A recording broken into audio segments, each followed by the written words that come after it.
যেটি দেখছেন এটি একটি পরিত্যক্ত মন্দির। এটাতে ছিল স্বর্ণের লক্ষ্মী ঠাকুরের মূর্তি। ভাবা যায় কতটা জৌলুস ছিল সেই সময়ে।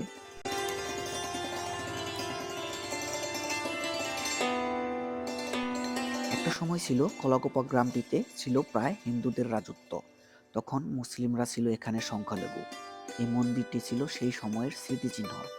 সময়টা ছিল দেশ স্বাধীনের আগে তথা 1971-এর আগে। এখানে একটা সময় ধুমধাম পুজো হতো, আর সেটা জরাজীর্ণ অবস্থায়, কারণ দেখাশোনা করার মতো কেউ নেই এখানে।